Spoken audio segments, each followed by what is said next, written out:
Tarehe 29 mwezi wa 10 mwaka 2025, maelfu ya vijana wa Tanzania walipigwa risasi na kuuawa kikatili kabisa na serikali yao. Tangu siku ile mpaka leo, muda wote watawala wako bize kuzunguka mtaani kueneza propaganda ambazo hazina kichwa wala miguu. Hakuna hata mmoja ambaye yupo tayari kuongea uhalisia wa tatizo. Hakuna hata mmoja ambaye anasimama na kusema kwamba this is the root cause of the problem. Ingawa chanzo cha tatizo kipo wazi, kipo uchi mbele yetu sote. Now, kama kuna jambo ambalo Watanzania tunapaswa kuliogopa, ni pamoja na kushindwa kuongea ukweli. Dola ikishaamua kuwekeza kwenye uongo, mna tatizo kuliko mnavyowaza. Ngoja nikwambie root cause ya hili tatizo. Mwaka 1967, wakati tunafanya sensa yetu ya kwanza, Tanzania tulikuwa tuna jumla ya watu milioni 12. Mwaka 1978, wakati tunafanya sensa yetu ya pili, Tanzania ilikuwa tuna jumla ya watu milioni 17. 88, wakati tunafanya sensa yetu ya tatu, idadi ya watu ilikuwa imefika milioni 23. 98 hatukufanya. 2002, wakati tunafanya sensa ya 4, tukakuta Watanzania wameongezeka, wamefika milioni 34. Mwaka 2012, wakati tunafanya sensa yetu ya 5, tukakuta population imeongezeka, imefika watu milioni 44. Juzi mwaka 2022, tulipoenda tena kuhesabu watu kwa mara ya 6, tukakuta population imeskyrocket kutoka watu milioni 44 mwaka 2012 mpaka watu milioni 61 mwaka 2022. Leo ukienda kuangalia makadirio ya idadi ya watu Tanzania miaka 4 baada ya sensa, utakuta kwamba Tanzania ina zaidi ya watu milioni 71. Yaani tumetoka watu milioni 34 mwaka 2002 mpaka watu milioni 71 mwaka 2026. Tafsiri yake ni kwamba zaidi ya 50% ya Watanzania milioni 71 waliopo leo hawakuwepo mwaka 2002. Zaidi ya nusu ya population ya Tanzania leo ni watu wapya ambao hawakuwepo miaka 23 iliyopita. Think about this. This is the root cause of the problem. Msingi wa tatizo ni huu. Tuna kasi kubwa sana ya ongezeko la watu, alafu at the very same time tuna kasi ndogo sana ya ongezeko la uboreshaji wa maisha ya watu. Kasi ya uwekezaji katika human capital development, kasi ya utengenezaji wa fursa za ajira, kasi ya uwekezaji katika miradi ya maendeleo ya watu haipo sawa kabisa na kasi ya ongezeko la watu. Matokeo yake ni kwamba watu wengi wanaendelea kuwa wakimbizi wa kiuchumi. Wanaendelea kuwa watu hopeless, wasioiona kesho. Kisha kuwa na kasi kubwa ya ongezeko la watu kama hivi, afu wakati huo huo una viongozi ambao wanatembea mwendo wa kobe. Una viongozi ambao wanawaza tu kisha magari ya kifahari na kulipana mamilioni ya pesa bila kuangalia uhalisia wa nchi. Matokeo yake ndio kama yale ya tarehe 29 Oktoba. Watatoka, watadai, utawaua, watatoka tena, watadai, utawaua, na mwisho watakuua wewe. Huo ndio uhalisia. Haijaanza leo duniani. Imetokea kwenye nchi nyingi sana na inaendelea kutokea kila siku. Na sifa ya historia ni consistency. Itatokea tena na tena na tena kwa sababu ni zile zile. Hakuna mtu atakubali kukaa ndani ambako hana uwezo wa kula, hana uwezo wa kuendesha maisha yake, hana uwezo wa kuhudumia familia, alafu akasema kwamba atakaa endelee kumwangalia kiongozi anatumia pesa ya umma milioni 640 kununua gari ya kutembelea. Hakuna. Watatoka, utawaua, watatoka tena. Hakuna mtu atavumilia na kukaa ndani huku anaona viongozi wanatumia pesa kufanya mambo ya kipumbavu kabisa, huku wao hawana uwezo wa kuboresha maisha yao. They will come out. You will kill them, they will come again. You will kill them, they will come again. Utawaua kila siku, wataendelea kutoka. Huo ndio uhalisia. Unasema kwamba watakuwa na hofu. Hawatakuwa na hofu milele. Mtu mwenye njaa hawezi kuwa na hofu. Huo ndio ukweli ambao tutaki kuface. Tuna kasi kubwa ya ongezeko la watu, tuna kasi ndogo ya uwekezaji katika maisha ya watu. Tena kukumbusha kitu kimoja cha msingi sana. Leo ukipitia idadi ya ajira zinazotengenezwa na serikali, kasome zile hotuba za waziri mkuu, kila mwaka ni jumla ya ajira 400,000 tu. Kwa ujumla zote, private sector na public sector, ajira rasmi na zisizo rasmi, zote kwa ujumla kila mwaka ni ajira 400,000 tu, sio zaidi ya hapo. Na ukienda kwenye ajira rasmi, ukaangalia kwa mfano kwenye public sector, jumla ya ajira zinazozalishwa ni ajira 70,000 tu. Hii ni kwa mujibu wa takwimu za serikali, ziko pale NBS, nenda kaziangalie. Ajira 70,000 tu rasmi kila mwaka. Na nyingi, karibu 50% kati ya hizo ni replacement. Hasa angalia kasi ya ongezeko la watu kila mwaka, alafu linganisha na idadi ya ajira zinazotengenezwa kila mwaka. Ni mashariki na magharibi. Ukienda kuangalia kwa mfano zile takwimu za idadi ya watu waliopo kwenye soko la ajira, wanaoingiza kipato fulani, jumla ya watu waliopo kwenye soko la ajira Tanzania leo ni watu milioni 4.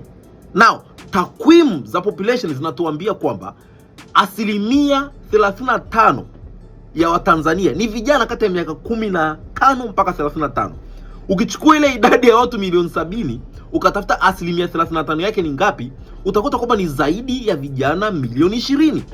Lakini kati yao ni watu milioni 4 tu wapo kwenye soko la ajira, wanajishughulisha, wanaingiza kipato.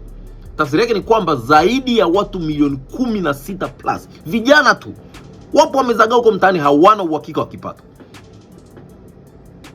Hao watu kwa nini wasitoke kuandamana? Kwa nini wasitoke kuchoma vitu?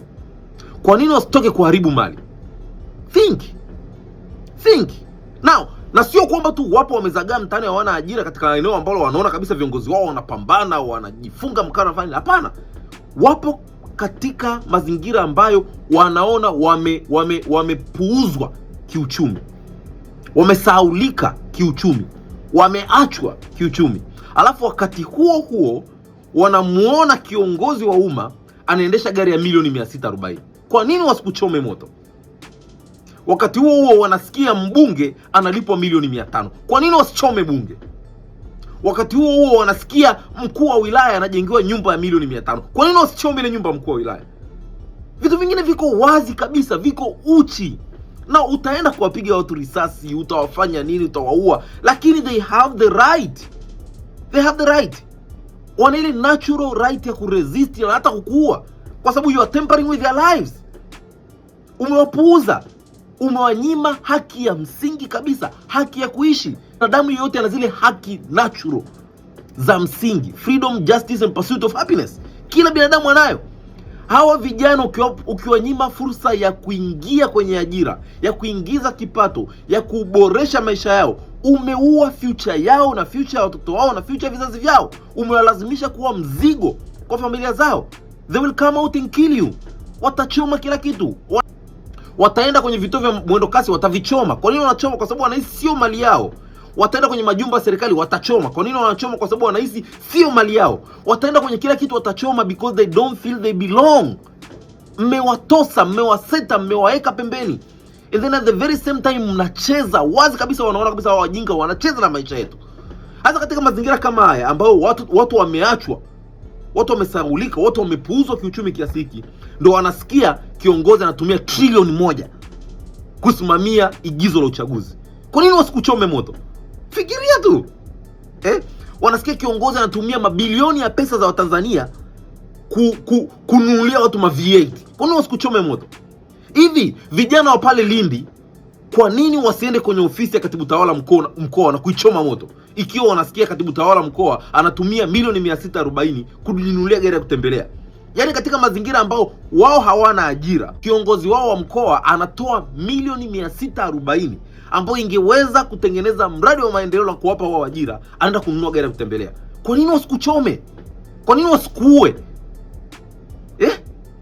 Hili ni jambo dogo sana la common sense.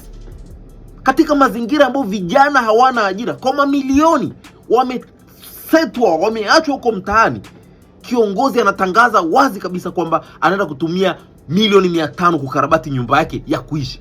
Anaenda kutumia milioni 640 kununua gari ya kutembelea. Anasikia hivi serikali yake inaenda kutumia milioni 500 plus kumlipa mtu mmoja anaitwa mbunge mshahara. Kwa nini wasiende kuchoma bunge? Unajua kuna mambo mengine yako wazi kabisa, tutaki tu kuyaona. Tunaleta maigizo ambayo hayana kichwa wala miguu, wakati uhalisia upo wazi. Tulifanya maigizo, kwa mfano ule mradi wa BBT. Upo wapi leo ule BBT? Iko wapi leo? Tumefanywa pia kila mahali, watu wanapita kwenye media, kwenye nini na kila kitu. Mradi wa BBT. Upo wapi mradi wa BBT? Hakuna kitu.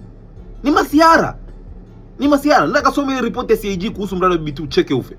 Tumwambia kwamba mradi utatrain watu sijui 100,000 na ngapi vijana. Utahakikisha kwamba kila kijiji kina mradi fulani wa biashara ya kilimo utakao ajiri sijui watu wangapi. Tukamwambia kwamba utaajiri vijana milioni 1. Wapi? Upo wapi?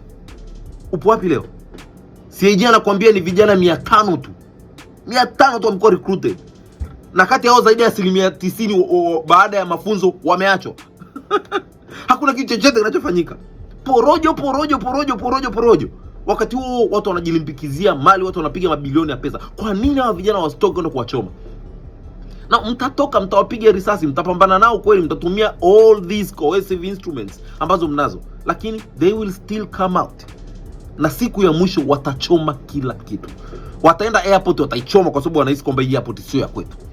Wataenda benki kuu, watachoma kwa sababu wanahisi kwamba hiyo benki kuu sio ya kwao. Wataenda bungeni, watachoma kwa sababu wanaona bunge ndo taasisi inayokaa kuhalalisha wizi na ujambazi. Wataenda Ikulu, wataichoma Ikulu kwa sababu wanahisi kwamba hii Ikulu ndo sehemu ambayo inaratibu ukandamizwaji wetu. They will burn everything down. Sio kwa sababu hawajali, bali kwa sababu wanahisi sio vya kwao. Now if you want to address the root cause of the problem, ni lazima uonyeshe katika matendo, sio katika porojo. Ni lazima uwe frugal katika matumizi. Waone kwamba kuna watu wanabana matumizi kwa sababu they care about our future. Lazima waone hivyo. Hawawezi kukubali kuangalia watu wachache wanajilimbikizia mali, wanatumia mamilioni ya pesa za umma kuishi maisha luxurious, wakati wao wanaishi kama mashetani hapa duniani. They won't tolerate that. Ni swala la muda tu. Unaweza kuwatisha, unaweza kutumia ubabe wa aina yoyote kusema kwamba nitawadefeat, nitafanya nini. No, mtu mwenye njaa anaweza kuogofywa na njaa tu. Hakuna kitu kingine chochote kile. Yaani ni swala la muda tu. So if we really care about that so-called future, if we really care about that so-called taifa, we need to attend the root cause of the problem. Ni lazima tuuangalie ukweli na kusema kwamba huu ndio ukweli. Tuna population inayokuwa kwa kasi sana, tuna kasi ndogo sana ya uwekezaji katika maisha ya watu, and at the very same time tuna corrupt leadership. Ukisha address uhalisia vile ulivyo, hapo utaanza kumove forward. Hakuna njia nyingine. Lazima udini na ukweli vile ulivyo. The sooner, the better.